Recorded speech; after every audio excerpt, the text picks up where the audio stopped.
Hola, hola, it's your girl Erica from America. Welcome to the Confidence Chronicles podcast. This podcast is all about helping you stand in who you are. Stop giving a fuck what people think about you. Start standing as your fully expressed self. As you are, as is, there is no filter needed. You are fucking awesome, and I am here to remind you. I'm a confidence coach, and I'm a bold stand for confidence, and I cannot wait to dig into today's episode with you.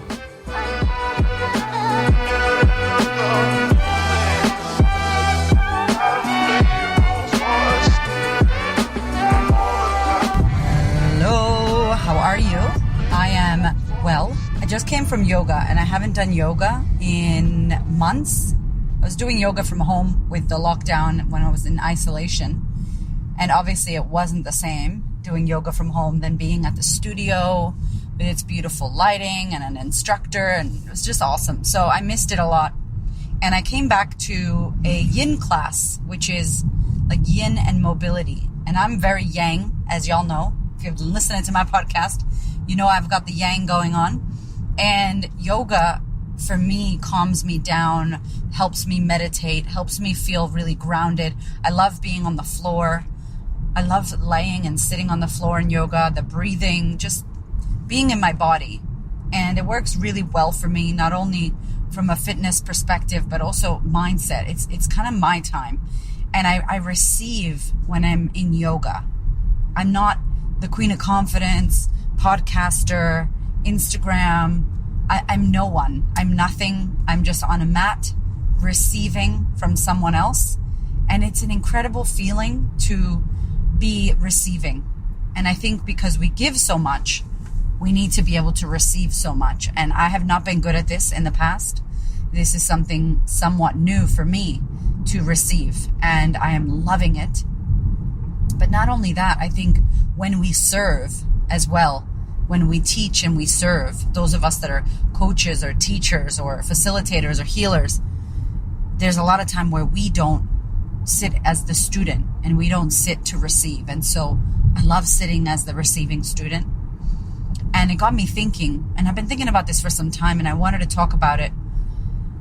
And it may be a conversation that I bring into another podcast as well, or maybe I get someone to join me to discuss this. But it just got me thinking, and I've been thinking about this, the fact that humans, women especially, but humans, we really doubt ourselves, and we really send hate to ourselves. And it's so weird and interesting to think that as a species, we dislike ourselves. We are the enemy against ourselves. And I say this, and I'm going to explain what I mean, but, I think about animals, and beautiful Ina May Gaskin, who's one of the thought leaders and trailblazers in the birth space, in the natural birth space, in the empowered women birth space. She's an old soul, and she has The Village in America. And I remember reading one of her books about childbirth on my second son when my second baby was coming. And she had this quote about the dog. Like, a dog doesn't doubt their ability to birth. They just birth. And it gets me thinking about, let's say a dog. A dog doesn't look at himself or herself and go, I'm not good enough. My hair, my fur is not nice enough. I'm too fat. I'm too slow. I'm too happy. That dog over there is better than me. My owner's angry with me. Like, these animals don't have the same thoughts. And I know we're human, and I know this is part of our design, and we're so intellectual and so intelligent, supposedly, whatever. Our species is next level. I get it. But you have to question, if we were so intelligent and so evolved human beings, and we think we are the almighty, most of science thinks that the human is the almighty being and the more evolved. You think about, why is it that we have so much turmoil within ourselves? And I don't mean this from marketing. Well, magazines tell us that that's good, and this is thin, and that's fat, and that's skinny, and that's tall, and that's how we should look. I don't mean that. I don't mean from that. I mean the inner knowing. I mean, how do we internally fight within ourselves? How do we send, if you think about an autoimmune disorder, and I talked about mine, it's literally your body, their cells, is attacking itself. Like cancer, like these viruses, like our bodies are attacking ourselves. And depending on what you believe in or what you look at, if you've watched the Heal documentary on Netflix, which Joe Dispenza is in, and I love him, it's a really trippy documentary. It's like how you think your body reacts. You know, Joe Dispenza says the body is the subconscious mind that starts to store all of the beliefs and the thoughts and the processes and the actions that you do. And so our body is so intelligent. And if we send it hate, if I say I'm not good enough, if I say my thighs are too fat and I hate my legs or whatever it is, it's like I don't imagine an animal doing that to themselves. I don't imagine any species besides humans doing that to ourselves. And I was in yoga, just almost present to my presence, almost aware of my awareness of my body. I was just watching how my body was releasing, how my breath was breathing. You know, I wasn't breathing, I was being breathed, right? Like my mind was thinking and then not thinking. And I was holding positions and releasing my hips and feeling emotion come up and being like, wow, like how incredible is the body? My body, not because of how it looks. I mean, imagine if I judged you by your worst day.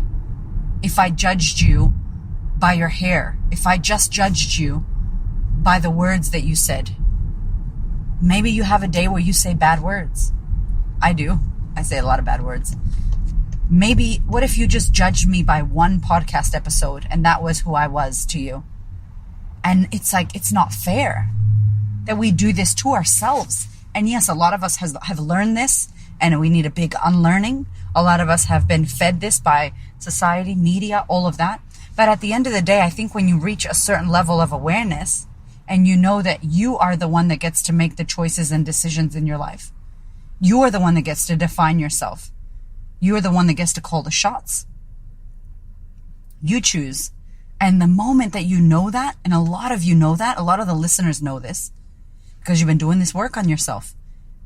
And when you know that, it's really hard to attack yourself. I find it really difficult to be mean to my body and to think nasty thoughts about it or to speak badly about it. I find it really difficult to do it. I have this big awareness, like my body's so much more than my cellulite. My body is so much more than my wrinkles, my mummy tummy, my thighs.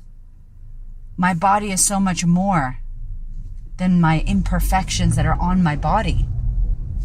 And me knowing that, it almost doesn't allow me to decide, actively, consciously decide to speak bad words about it. And it's something I really want you to start thinking about. Why are you so mean to your body? And how do you think your body is meant to react? It's a living organism. Your hair is a living organism. Your body has living, we are alive. Imagine your mind is one and your body's another. Although it works together, I want you to imagine it as two separate things. You have a mind that is speaking ugly to a body that wakes you up, that walks you around, that feeds you, that holds you upright. Legs that carry you, arms that allow you to drive or speak or text, and put food in your body. Your body processes the food. It fucking breathes for you. You don't have to tell your body to breathe. It breathes for you. We don't breathe well enough, but that's something you don't have to do. You don't have to tell your heart to beat. Tony Robbins talks about it all the time. If you have a heart, it's a gift.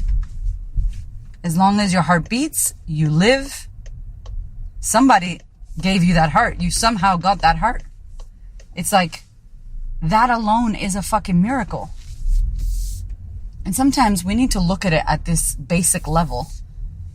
because we get really caught up in brands, in fashion, in shapes, in styles, in sizes. What size are you? We get upset. It makes us feel like shit about ourselves. We compare ourselves to other women. We treat our bodies terribly. We eat crazy diets, pills, juice cleanse, water, fucking, who knows? We're doing all kinds of crazy stuff to this body of ours. And only you know what you've been doing to your body. I know I've done the most ridiculous diets, strenuous exercise, taking my body through the ringer, wearing horrible high heels, shoes that just are not good for anybody to wear.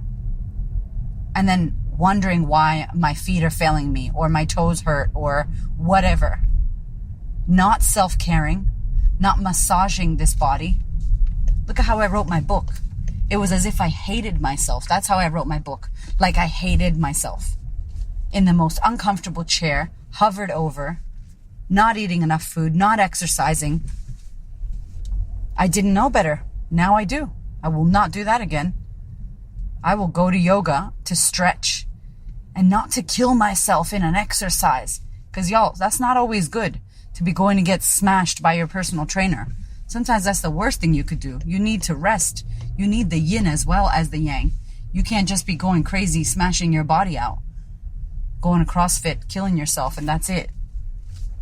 So it just got me thinking. It got me thinking about all the things that we wish and want to have for our bodies, yet how are we deciding to treat them? And have you ever wondered why we humans hate ourselves? Like imagine a species in the world that hates itself. It's almost crazy. Like what? Why do we hate ourselves? What part of you do you dislike? Why? Why do you dislike it? I really want to challenge you. I'm doing this right now, and I wanted to invite you, challenge you to get a piece of paper and start writing down, what do I hate about myself? What am I not in love with about myself? And why? And listen, it doesn't matter what you write. It's not about what you write, by the way. Don't judge what you write. Don't try to super hyper analytical it and fucking get analysis paralysis and be like, that's because my mother was, don't do that. All I'm asking you to do is to write it out so that you can see what comes. Maybe what comes is not true. Maybe it's bullshit, but it's coming. Let it come out. Unpack, discover. Why do you hate these parts of yourself if you do? Why are you so mean to your body? Why, when you look in the mirror, are you so judgmental to the woman looking back? Why do you criticize her? And it blows my mind. We see all these quotes on Instagram like, if you wouldn't speak to your friend this way, you shouldn't speak to yourself this way. Like, yeah, that's cute. It's cute. I get it. Like, that's really cute. But how do we put that into real fucking life? How do you make that real? How do you actually stop treating yourself like shit? Are we being fake with our friends? Are we being fake with other people and saying, oh my God, you look so amazing, but really we want to say that looks ugly on you or you look terrible? Or are we being real with our friends? Are we finding deep kindness to make them feel amazing? Because secretly, that's what we desire. We desire to feel amazing. We desire to be complimented. Guess what? You can compliment yourself. And I know that this is not the traditional way that we got taught. I know that this is not the way that we live. I myself have found myself being triggered when a woman said, I'm beautiful. I'm a beautiful woman, you know, and because I'm a beautiful woman, and I'm like, oh, okay. Back in the day, getting triggered by a woman calling herself beautiful and meaning it. And I had to look at that like, what about me feels triggered when a woman says that she's beautiful and she means it? So she should. So shouldn't I. So shouldn't all of us think that we're beautiful, because beauty isn't one way. Beauty isn't a size 4 or a size 10. Beauty isn't blonde hair, black hair, nails painted, no nail. That's not what beauty is, right? Beauty is there's so many things that have to do with beauty. It's similar to the word wealth. Wealth isn't money. You could be wealthy in relationships. You could be wealthy in your happiness. You could be wealthy in many ways and not have a dollar. So beauty to me is the same. It has no definition. We get to choose. It's the eye of the beholder. Just like love, many definitions. So think about how illogical it sounds that I'm going to look in the mirror. I am going to wake up every morning, see a part of my body and say, I hate you. I hate this. This is not good. That is bad. You look ugly. You're too fat. You're not pretty enough. You're not tan enough. Your nose is crooked. That I'm going to do that every day for years. From, let's say, my teens till my 50s, 40 plus years, I'm going to treat myself like that. And I wonder why I get sick. And I wonder why I feel depressed and anxious. And I wonder why I don't have what I want. And I wonder why I don't feel good about my life. And I wonder why I attract bad relationships that don't serve me. And I wonder why I work in places that I hate.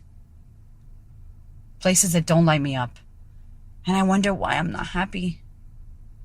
It starts with us. It starts with you. It starts at home with ourselves. And we wonder why our kids have issues with their body or food, or being bullied, or they become bullies, or not being able to have self-esteem. And although my kids are not my responsibility in the sense that it's up to them, you better believe that I want to model it as much as I can. If I'm going to tell my kids to be courageous, they're going to see a courageous mother every day show up in their life. If I'm going to tell my kids that they need to love themselves and that they are good enough, I need to believe that I'm good enough. And I do. I'm fucking amazing. And I do the best I can every day. In every moment, I'm doing the best I can. Even when I fuck up, even when I get it wrong. Especially when I get it wrong. Because then I realize I got it wrong and it wasn't the right thing, and I get to fix that. So I get to be a better version of myself by messing up. I get to see that and fix it. If that's not loving myself, I don't know what is. And we need to redefine what self-love is. It's not just a spa and a massage and a bath. It's taking time like this to listen to this podcast and ask yourself difficult questions. Like, do I actually love myself? Do I love who I am? Do I love how I look? Do I love my life? Do I think I'm amazing? Do I think there's nothing wrong with me? Do I love my body? How do I treat my body when I love it? How do you treat a body you love? How do you treat a body that you don't love? Difficult questions. But this conversation needs to be had many times. I got to talk about this more with other women. We got to talk about this. We got to talk about this hate we send to ourselves. About how when I look in the mirror, I train myself to look for what's wrong. I don't want to do it anymore. I'm done doing that shit. This body of mine is incredible and has been through the ringer, and she still walks me around. She still gives me the stamina to be able to lift weights, carry my kids, drives me, sits on her ass. I sit on my ass so much. Types at the computer. Lifts me up, puts me down. This body has dealt with so much. And we get one. I know we know this. I know we know that we get one body. But those 5 years that just passed, that passed already. You don't get that back. Hopefully you got 5 years. Hopefully you got 50 more years. But we don't know what we have. What we have is this moment right now. Today, right now. Not even 10 minutes. We don't know what's going to happen in 10 minutes. But we have right now to make peace with who we are. And not only make peace, but to love and accept and be proud of who we are. Think of all the things you've endured up till now. Think of all the things your body has went through, carried you through, experienced, the pain your body's been in. Think about the sorrow, the grief, the excitement, the joy, the energy that's went through your body. It's been through all of that. And when we look in the mirror, we have nothing but negativity to give it. How is that possible? And I've said it before, you can love the crap out of your body. You can send it love and deep gratitude and still be going to the gym to tighten your stomach if you want to. You could be changing your body and loving it. You don't have to choose. As a matter of fact, if you genuinely want to get any kind of change for yourself, you need to do it with love. You cannot change with hate. You cannot change anything with hate. Nothing changes with hate. It all happens with love.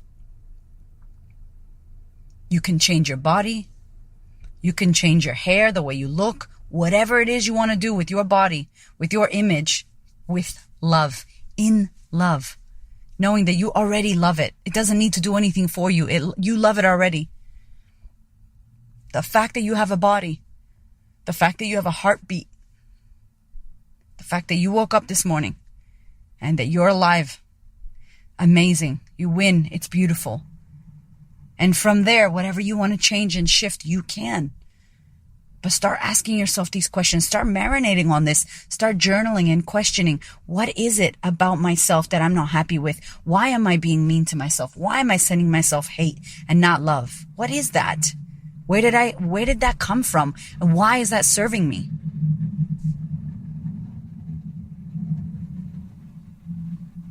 That's not serving you. That's not serving me. That's not serving her. It's not serving us. And we need to talk about it and find a better way through. Let's stop hating ourselves.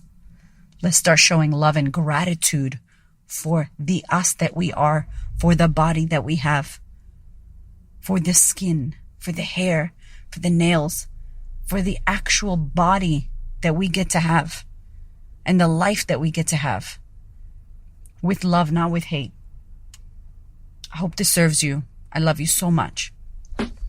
My darling, we are in wild times right now. And in order for you to manage your mind and boost your immunity and be level-headed instead of panic, I want to invite you to consider online training, to consider joining a community, a sistership where you are going to be held, where you're going to be supported, where you have a safe space to unravel. And with all this time at home, you can actually better your life and work on yourself. Good news as well, I have now done a 12-month payment plan for the online sisterhood. So many women right now are experiencing trouble with their finances, losing their jobs, being single mothers, not knowing when their next money or paycheck is going to come from. And we are navigating that with our current sisterhood members. We are working with every woman that we can in order to support them in these tough times. And I hear you out there saying, I'd love to join the sisterhood, but I can't afford it. I can't afford 6 payments. So what I've done is made it a year-long program. It's a year-long program with a year-long payment plan. I really, really want you to consider if this is the time for you to join the sisterhood and work on yourself. It is available to you now. Let's do the damn thing. Thank you so much for listening. I so appreciate your ears, your time, your energy, and your attention. Please do me a favor and head over to Apple iTunes, subscribe so that you don't miss an episode, share this episode with a sister who you know needs to hear it, and if you feel called to, leave me a review. I'd love to know what you think about the podcast. I'd love to know how this information is helping you change your world. Thank you so much for being here. I know that there are many podcasts you could listen to, and I really appreciate you listening to mine. Have a gorgeous week, honey.